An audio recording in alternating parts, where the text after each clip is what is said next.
আপোনালোকে হয়তো পাই আছে যে 2021 চনৰ 5 ফেব্ৰুৱাৰী তাৰিখে এইখন চৰকাৰে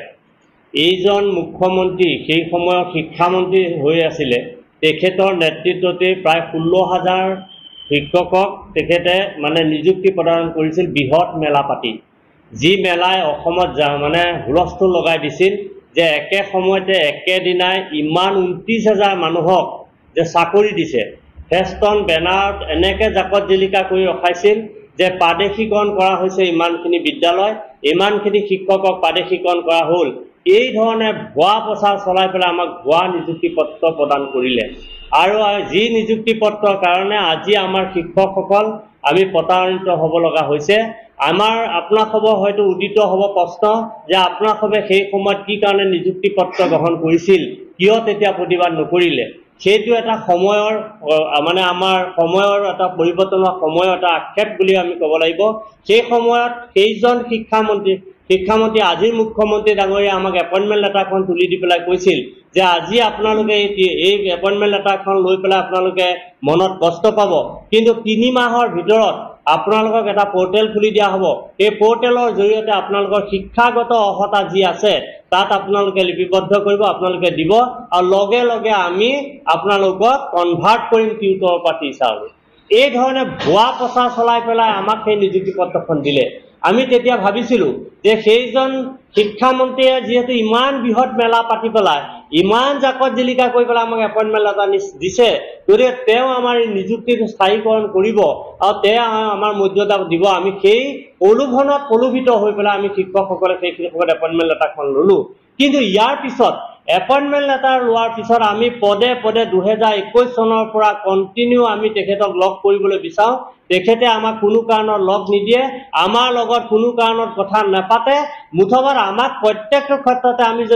আমি বাটে পুথে লগ কৰিবলৈ গ'লে তেখেতে নাভূত নাচত শব্দ কৰি পেলাই আমাক প্ৰতাৰিত কৰে এতিয়া নোহোৱা নোপোজা মানে টেট আমাৰ মাজত জাপি দি পেলাই আমাক সদায় কৈ আছে যে আপোনালোকে টেট লাগিব অৰ্থাৎ আমাৰ শিক্ষাগত যিখিনি অৰ্হতা লাগে যিখিনি কোৱালিফিকেশ্যন লাগে আমি গ্ৰেজুৱেট আমি DLED আমি সম্পূৰ্ণ শিক্ষা অধিকাৰী হৈ আছো আমাৰ শিক্ষা যিখিনি প্ৰয়োজন সেইখিনি আমি জানো এখন বিদ্যালয়ৰ কাৰণে প্ৰয়োজনীয় শিক্ষাগত অৰ্হতা যিখিনি আছে সেইখিনি আমাৰ আছে কিন্তু তেখেতে নাভূত নাচত এই সিদিনা আহা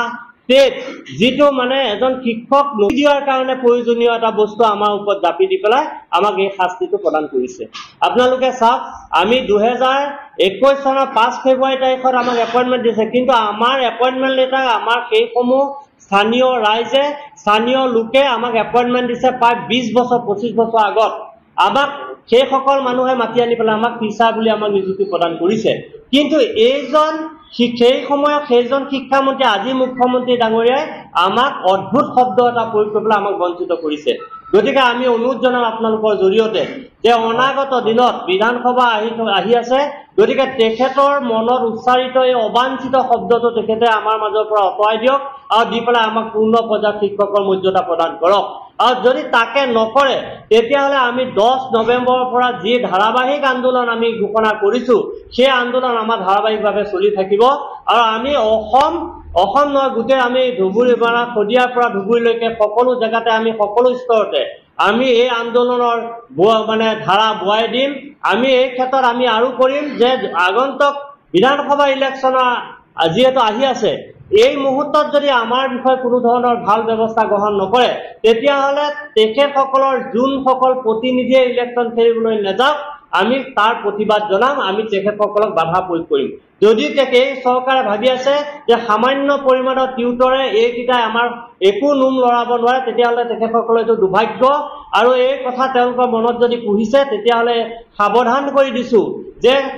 মানে ক্ষুদ্ৰ পৰুৱাই যে বিভীষিকা সৃষ্টি কৰিব পাৰে তাৰ প্ৰমাণ তেখেতসকলে পাব আৰু সেই প্ৰমাণ দিবৰ কাৰণে আমি প্ৰস্তুত থাকিম আৰু আমি আশা কৰিম আমি তেনেকুৱা এটা জেগালৈ নাযাওঁ আমাৰ এই সমস্যা যি আছে আমাৰ শিক্ষকৰ আমাৰ টিউটৰৰ পৰা টিচাৰলৈ আমাক মানে মৰ্যাদা প্ৰদান কৰি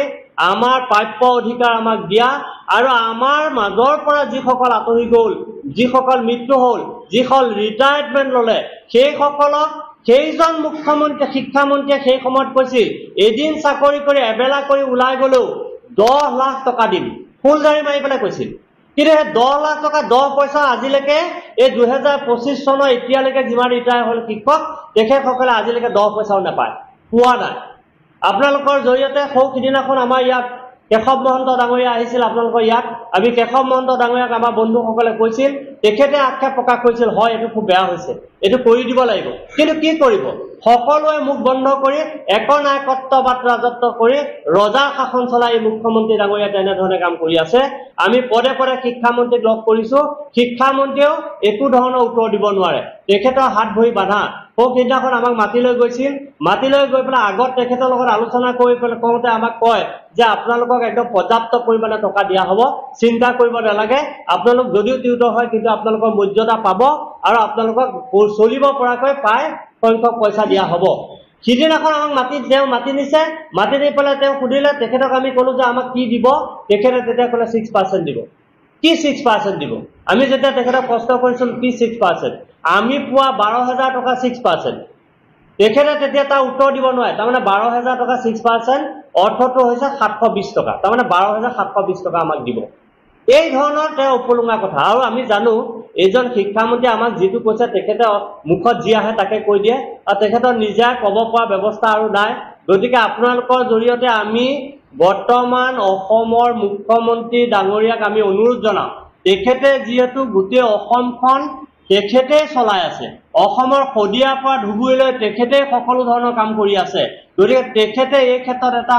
মানে হস্তক্ষেপ কৰক, কৰি পেলাই আমাৰ পূৰ্ণ পৰ্যায়ত শিক্ষকৰ মৰ্যাদা দিয়াৰ কাৰণে ব্যৱস্থা গ্ৰহণ কৰক। আৰু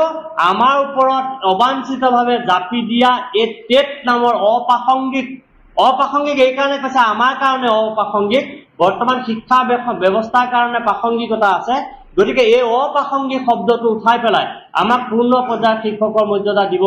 লাগে বুলি আমি দাবী জনাইছো।